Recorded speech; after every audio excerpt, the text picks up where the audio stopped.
Hey guys, welcome to my channel where I share my personal stories, some which may make you laugh, some may make you cry, and some may make you downright judge me. But no matter the reaction, the goal is that you gain some lessons from my experiences. Welcome to Unscripted.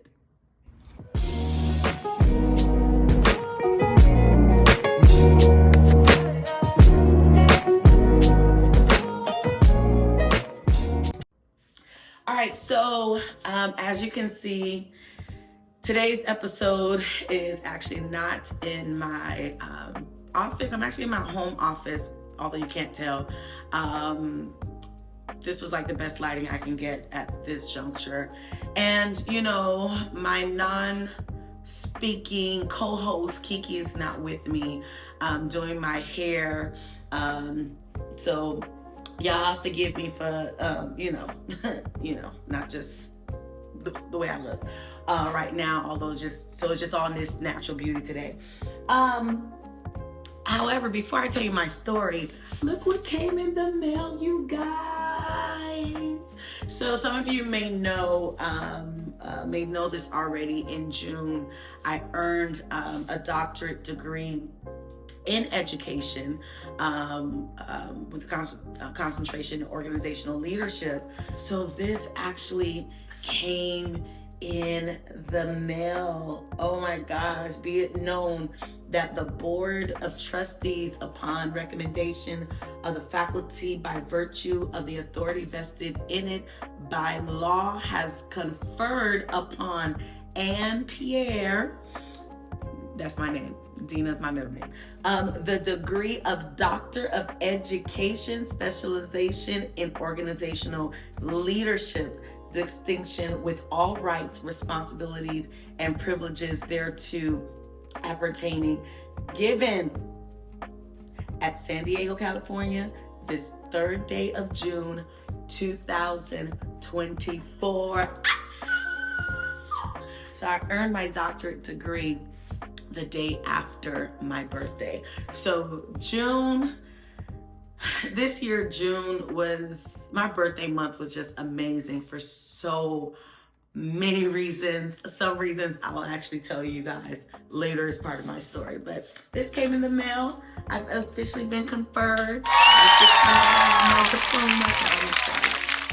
But anyhow, so why am I in my office at my house with this poor lighting, without my co-host and everything, looking a hot mess, although I'm so cute? It's because we're getting ready for Hurricane Milton to visit us. In fact, Milton and all his spirits can go on somewhere else. But we're just, obviously preparing. So we closed the school for the next couple of days. And so I am just home or working from home. So hence the background. Yeah. Anyhow, so last week I actually spoke on a father's love. And if you have not watched that episode, I implore you, go and watch that episode. I was so touched by the number of calls that I received from people who thought that episode touched them. And it helped some parents realize that they need to actually not only show their love to their children, but also express it as much as possible. And that is so important. So, but as I said in that story, I knew I was loved by my parents. That there was no doubt, no question about it. But it was nice. It was extra, extra oomph. Just hearing my mom said that. To be honest with you, my dad has never said it. Even at on his deathbed, I was like, Dad, listen, you are going to tell me that you love me. And so he's like, but I do. No, I want to hear you say it. But that's another story. Nonetheless, at the end of the last episode, I said that I would probably tell you guys about my first fight, my first fist fight. Now, growing up, I fought a lot. God just really had to just really deliver me from some things. But I fought a lot. She was a little ghetto. Primarily got me in trouble. This right here, my mouth. Okay, my mouth, because I thought I was invincible. Okay, and listen. Okay, you cannot blame me for thinking that I was invincible.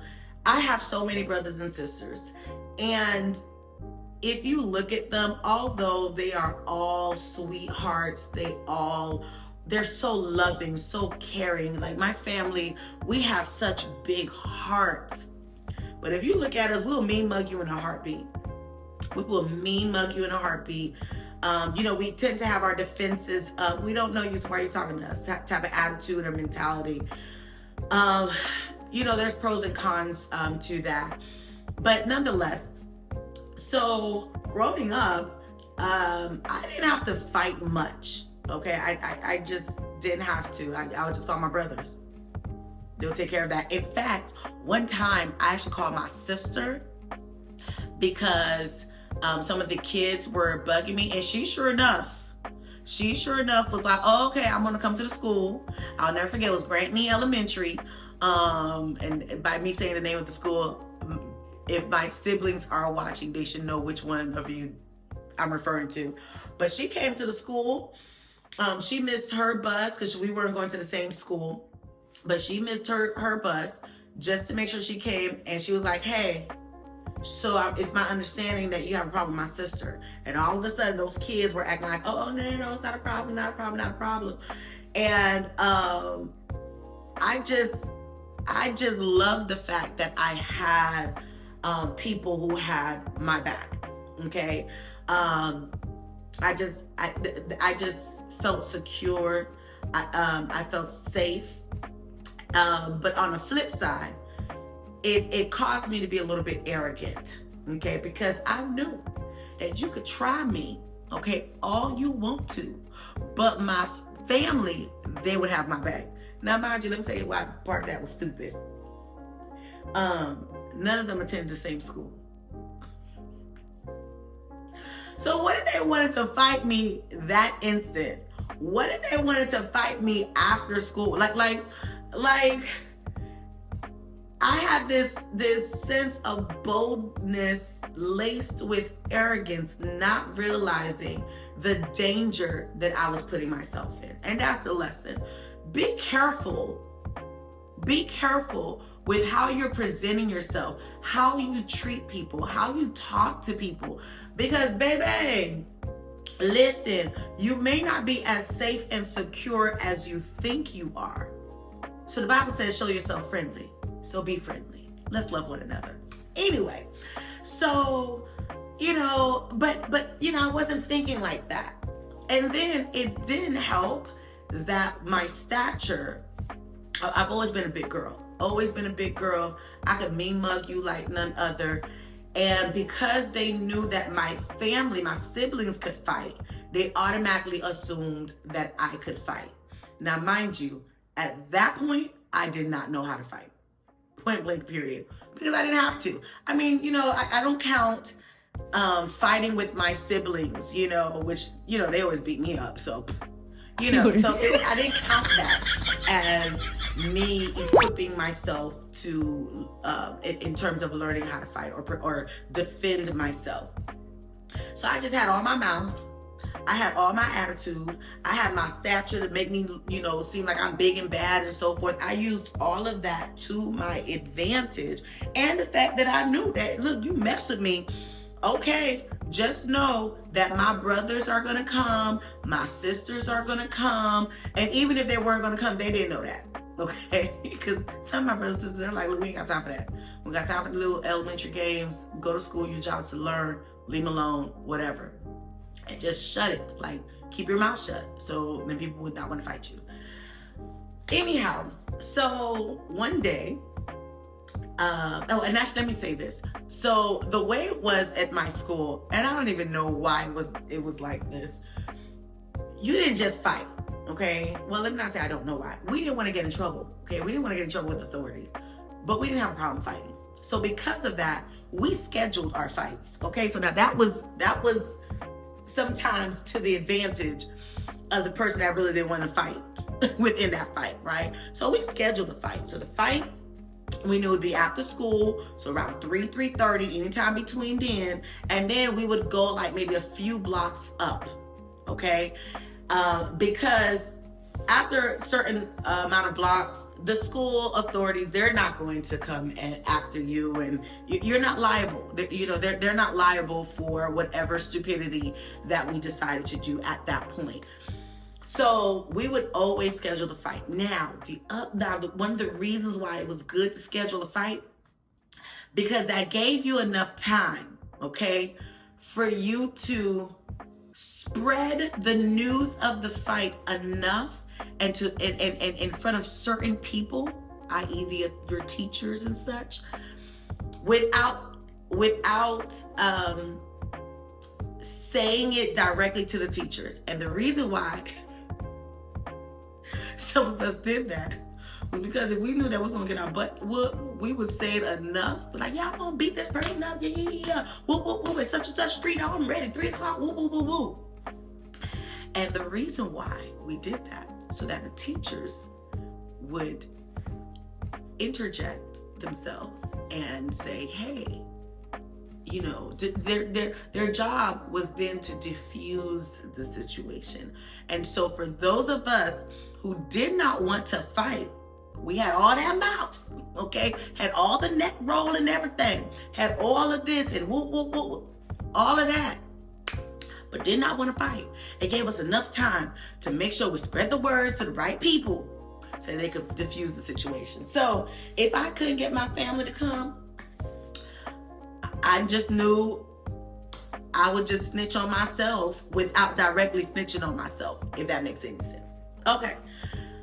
But there was this one guy in my class. I want to call him Fred. Okay. I had such a huge crush on Fred. Like when I tell you, I had such a huge crush on Fred. And he was just so mean. He was just, I don't know what it is about people being drawn to people who you cannot have, right? Because I think it's the chase of it. I think it's the thrill and the challenge that is in that. See, now listen, my little light thing went off.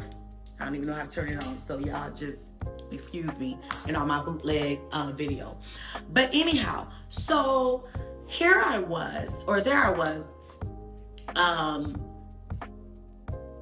just infatuated with this little boy. And he supposed like bad girls. He wanted girls that were tough and this and that, whatever that meant, right? And so I was in class, I was a nerd. But I prided myself in being a nerd, but also street smart in elementary, like whatever. So to impress him, I would, if somebody said something about him or whatever, I would defend him.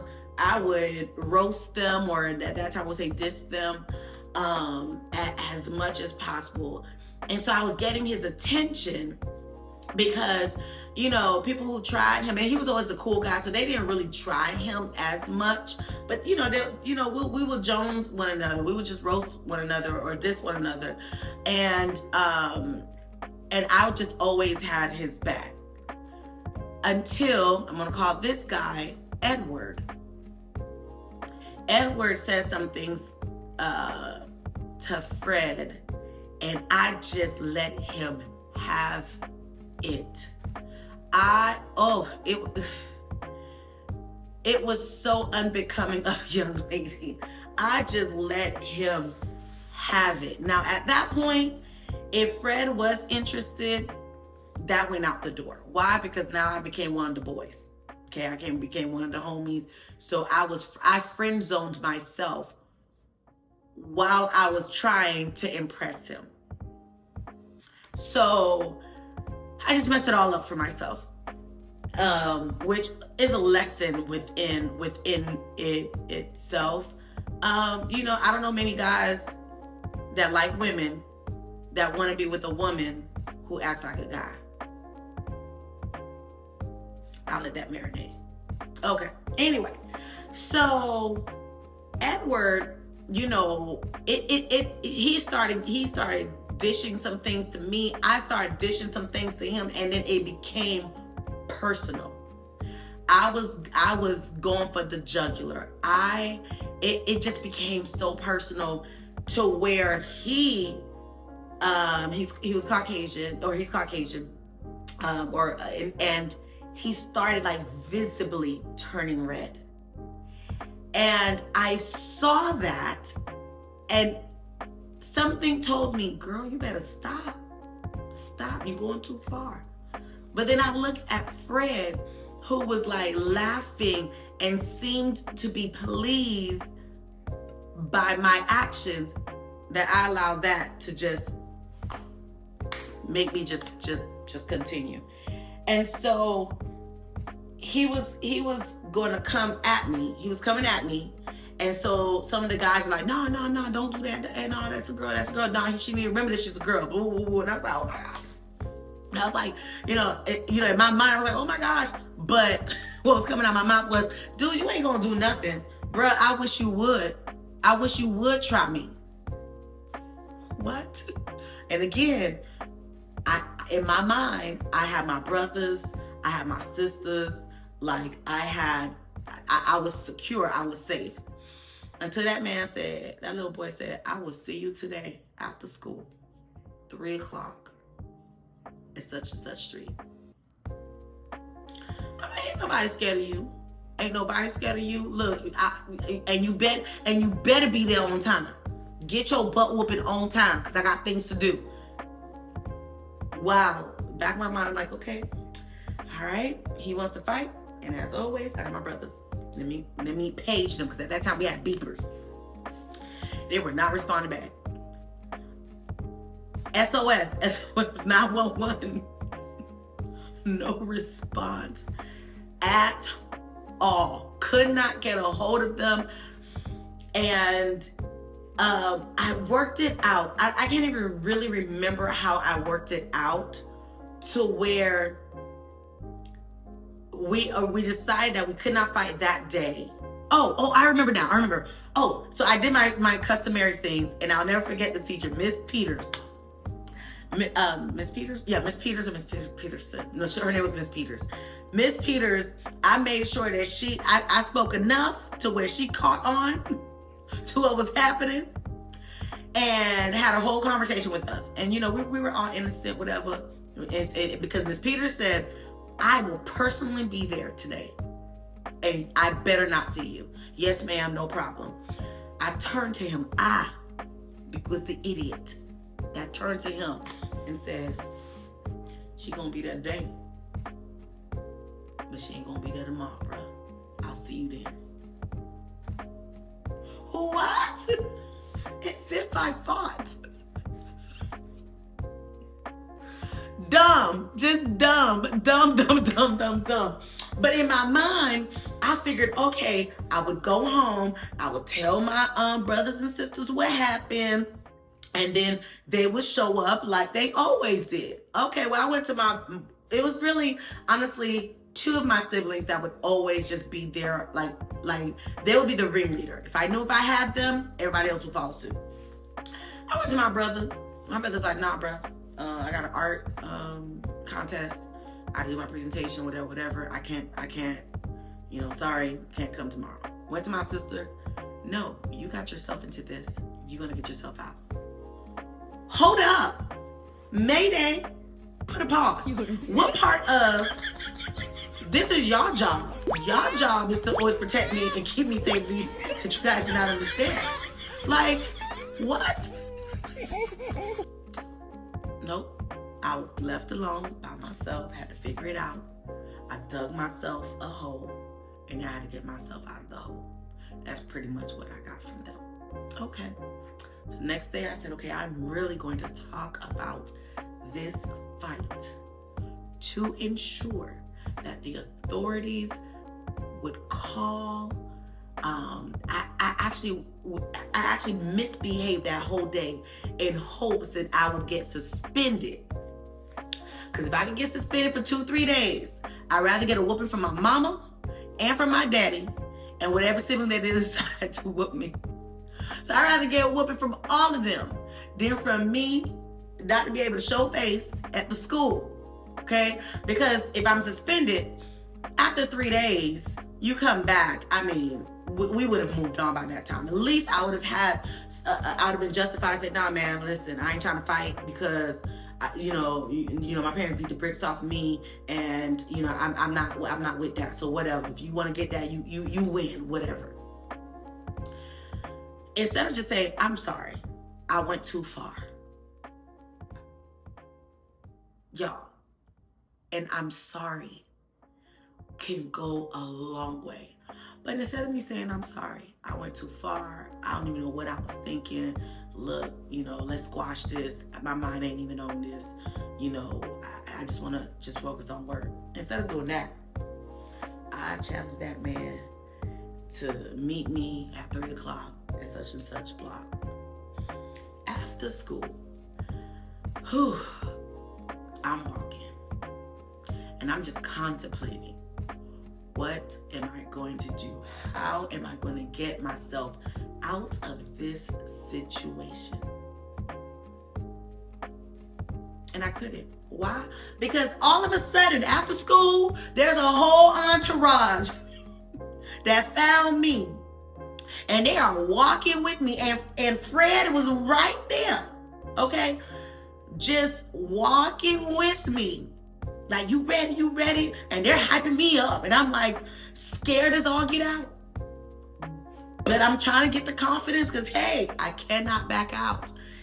And then Edward had a friend of his. I'm going to call him Sergio.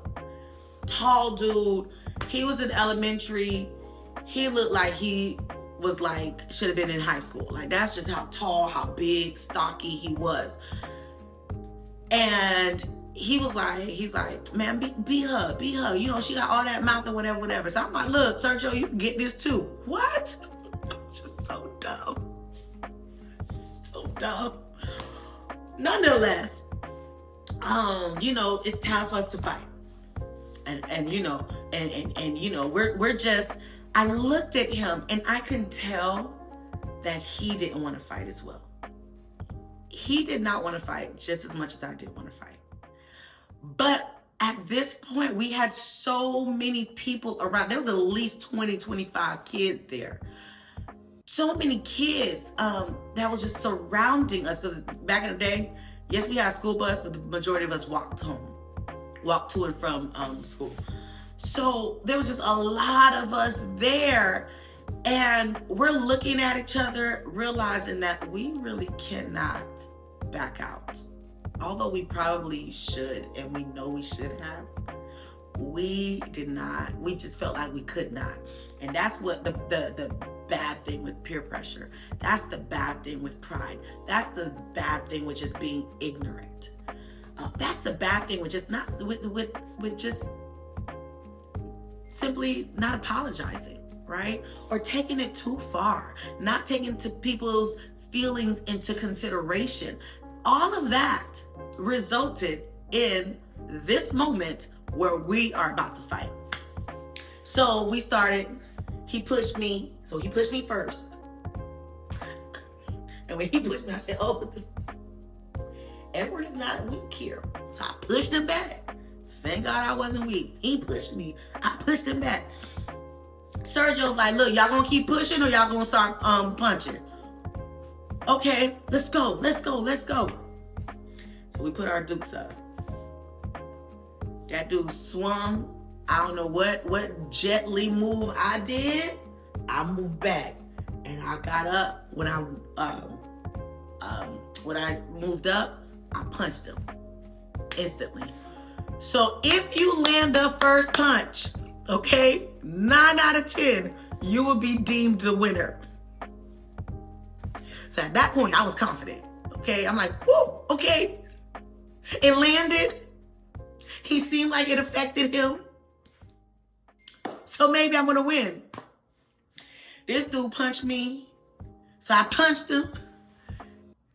He punched me, and I was like, oh, maybe not. Maybe. Oh, Lord. I was like, oh, my gosh. So at that point, I just did what I knew to do. Straight acted a fool. Listen, my windmill game was on point. I never had to windmill, but I knew I saw it enough time for me to just do it. I was windmilling like none other, okay? To the point where some of it actually landed. And then he started windmilling. So women both don't know how to fight. So we're just windmill. And I guess my windmill was stronger. Because he was tired. And quiet as that is kept, I was tired. Let me tell you why I was deemed a winner. And that man hit me a couple of times. My God. But let me tell you why I was the winner. So we had this rule that if you drew blood, you was pretty much deemed a winner. And poor Edward, like, he bruised easily. So he ended up having a little cut. I don't even know how, okay? But a little busted lip. And because there was just a little bit, just a drop of blood, I was deemed a winner. And I walked away. And I went home. And I nursed my bruises because, oh my gosh, this dude landed some things.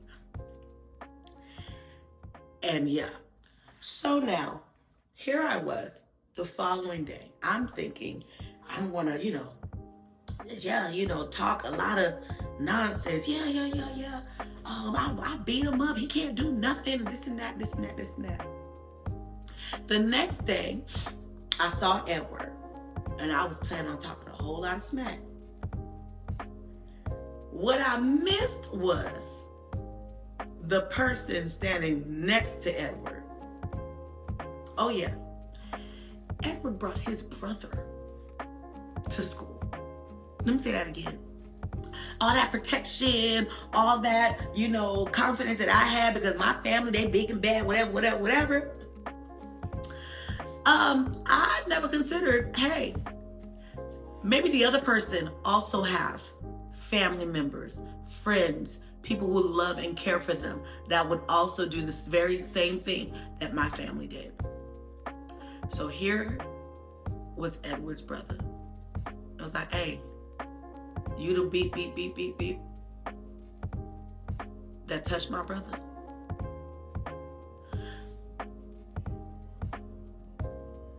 Y'all, at that moment, I had no other option but to say, yo, I'm sorry. It just went too far.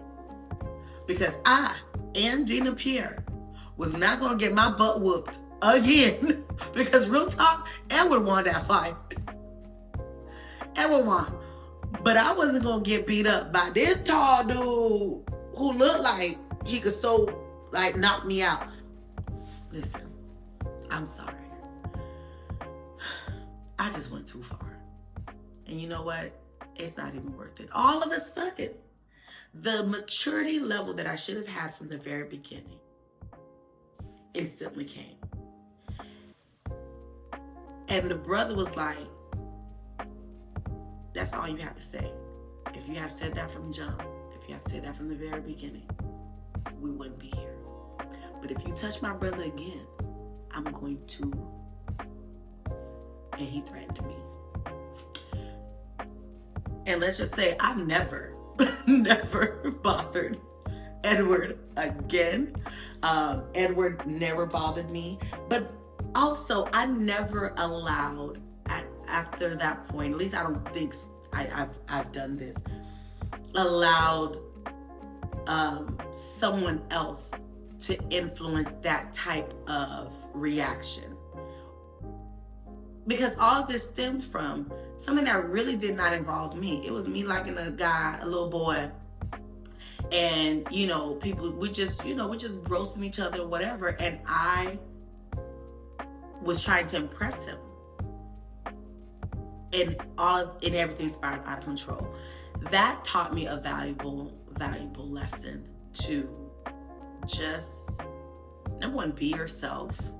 Number two, make better decisions. And number three, saying I'm sorry can go a long way. All right, y'all. So that's my little story.